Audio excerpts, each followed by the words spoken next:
Kani-kanina lang kasi tumawag ang Japan Visa Agency kung saan nag-apply tayo ng Japan Visa para kay Janjan. Ayan, ang sabi nila may result na raw.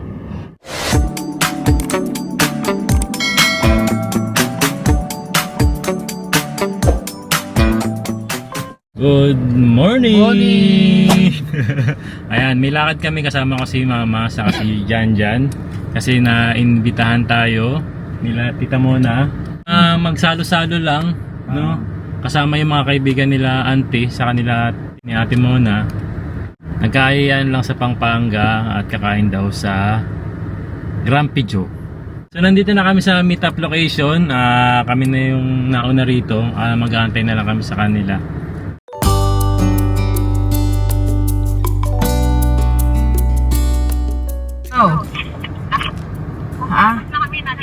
Andito kami sa sa simbahan.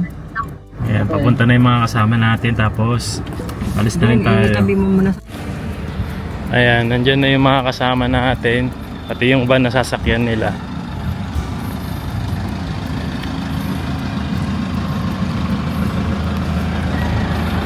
Morning, Auntie. Bless po. Oh, bless you. Kumusta yung mga bata at si Aya? Wala, hindi po kasama eh. Okay. Di bali, next time po. Andun sa kabila. Ito yung sasakyan nila. Puno yan, no?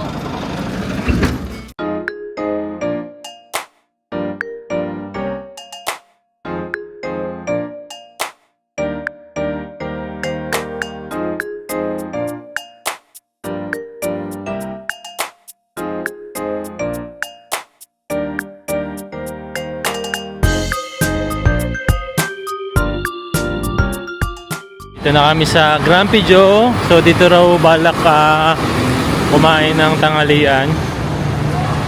First time nating ma-experience tong Grumpy Joe. Alam ko ano to sikat sa Baguio. And meron din sila rin sa Pampanga na pala. Ayan yung place dito sa Pampanga. Hello. Hello po. Welcome to Grumpy. Welcome to the Philippines. Pangalan niya ate? Ate Weng. Ate Weng. Marisa. Ate Marisa. Mirna. Ate Mirna. Hello. Lilia. Ate Lilia. Gemma. Ate Gemma. Ayan. Ayun, pesta na raw tayo.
Solve na solve ka dyan Uy, solve na solve po, pork ribs.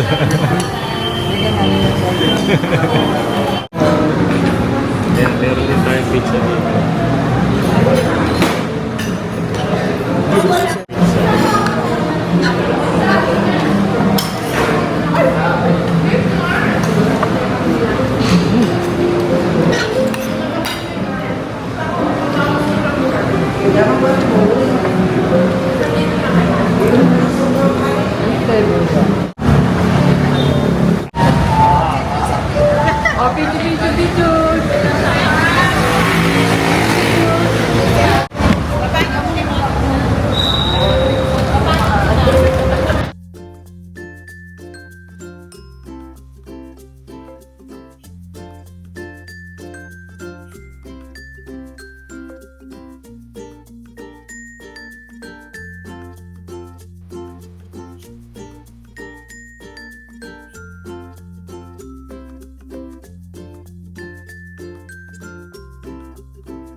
Thank you po.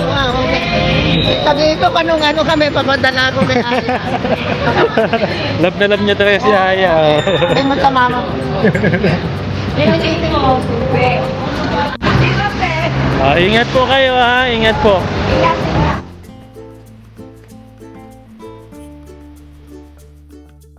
Dito kami ngayon sa Walter Supermarket. So bago din kasi ako bumalik ng Japan, mayroon kasi mga pinabibili si Mama Aya. Ayan, yung mga listahan niya na gusto niyang makain na sa Pilipinas lang mabibili.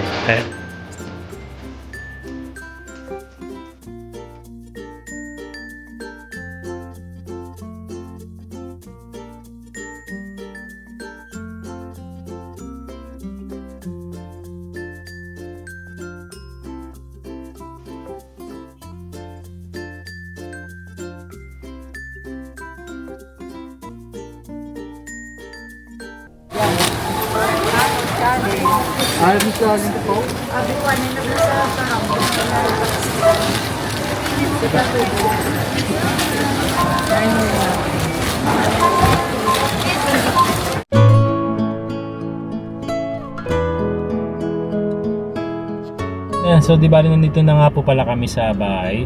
Kani-kanina lang kasi tumawag ang Japan Visa Agency kung saan nag-apply tayo ng Japan Visa para kay Janjan. Ayan, ang sabi nila may result na raw. Kaya ang ginawa namin, si Janjan saka si Joshua po lumuwas po ngayon. So kasalukuyan pong bumabiyahe sila papunta doon para malaman kung ano yung resulta ng Japan Visa ni Janjan. Ayan. So maya babalitaan ko rin kayo kasi mamaya nandun na sila. Habang nag-aantay tayo ng resulta ng Japan Visa ni Janjan na sana meron. Ayan. At kapag nalaman ko ngayon na kung ano yung resulta ng Japan Visa ni Janjan, halimbawa meron siyang Japan Visa, kukuha na agad tayo ng ticket pabalik ng Japan.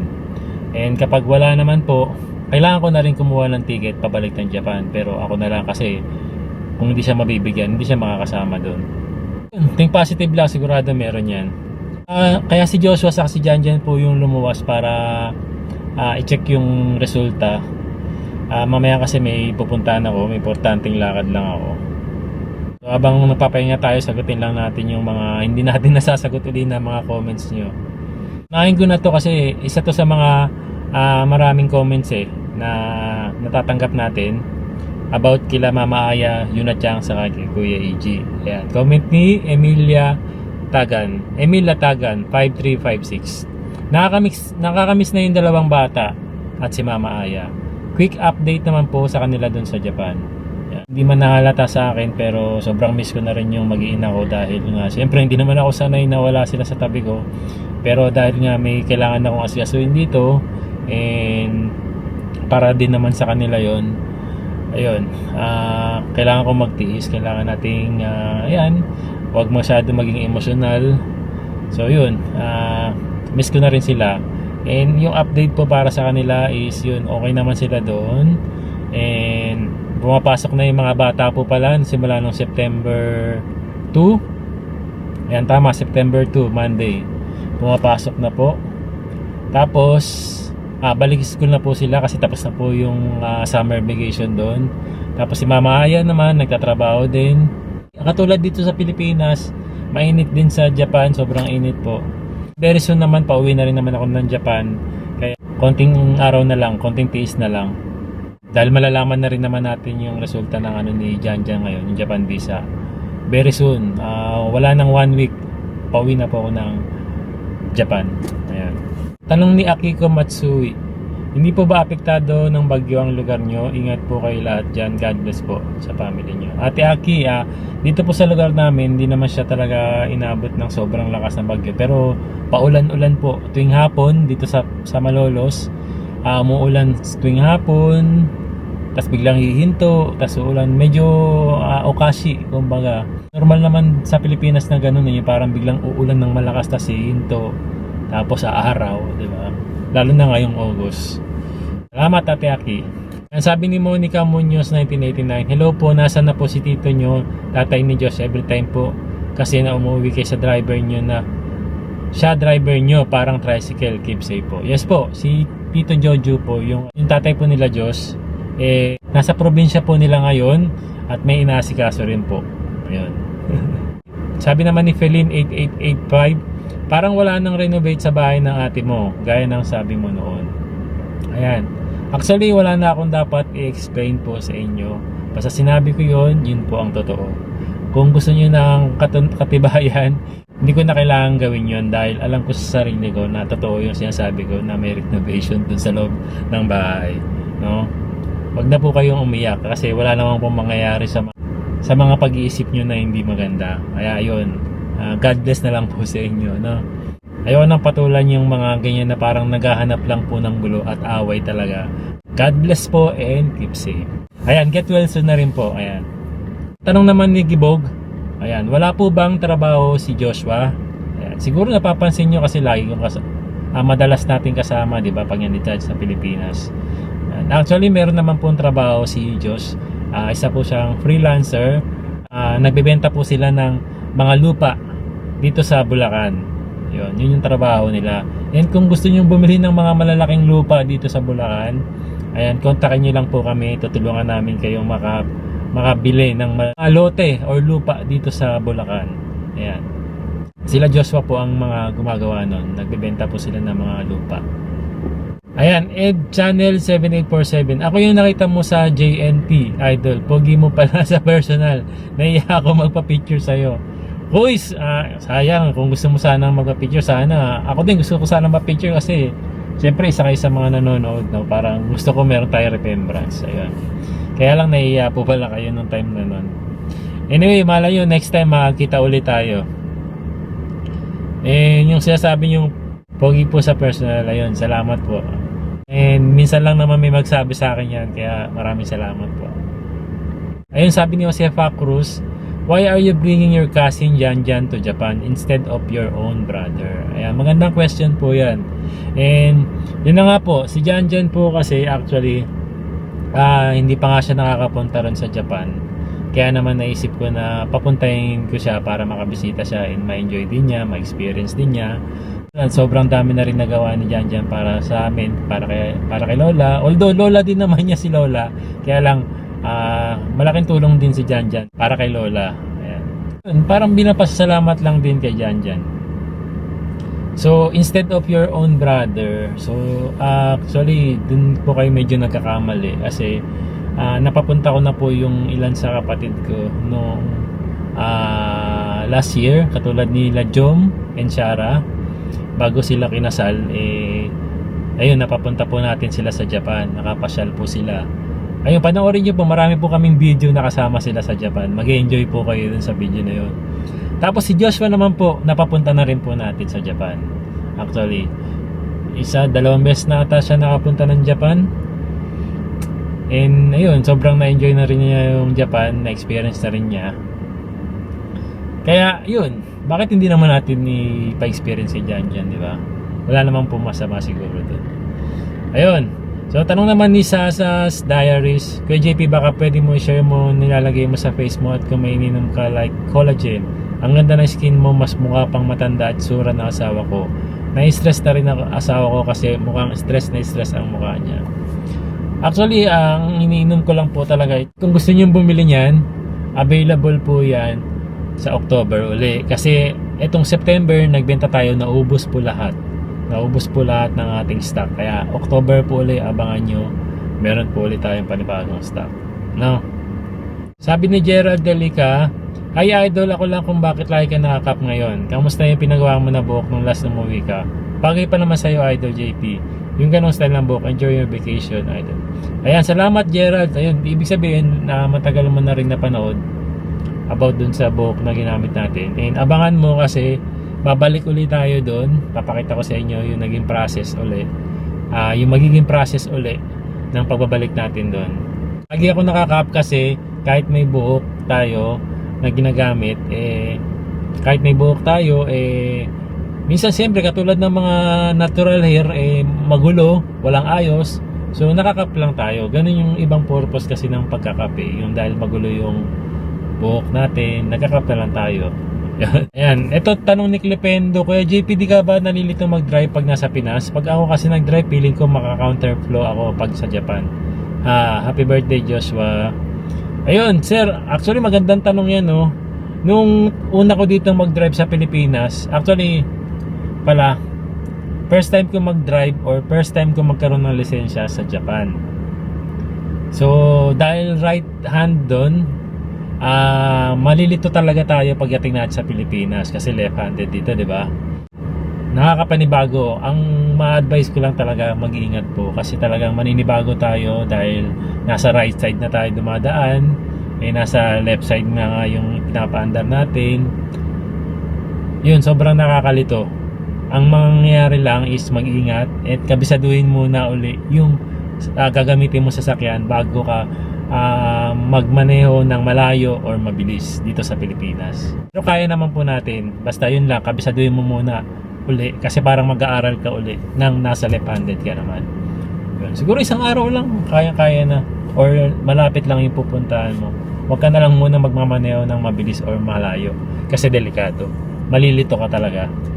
So yun, ang tanong naman nito, buti hindi ka nalilito sa pag-drive. Yun din ang tanong pala niya. Yun po yung sagot ko. Koi 3284, kasama nyo na ba si Janjan pagbalik ng Japan? Ayan po yung malalaman natin mamaya. Kasi inaantay ko lang na dumating si Janjan saka si Joshua doon sa agency na nasa biyahe na ngayon at pupuntahan nila yung resulta ng visa ni Janjan. Yun. Sabi nga ng mga komento, road 300k road to 1M. Happy 300 subs JP Noy.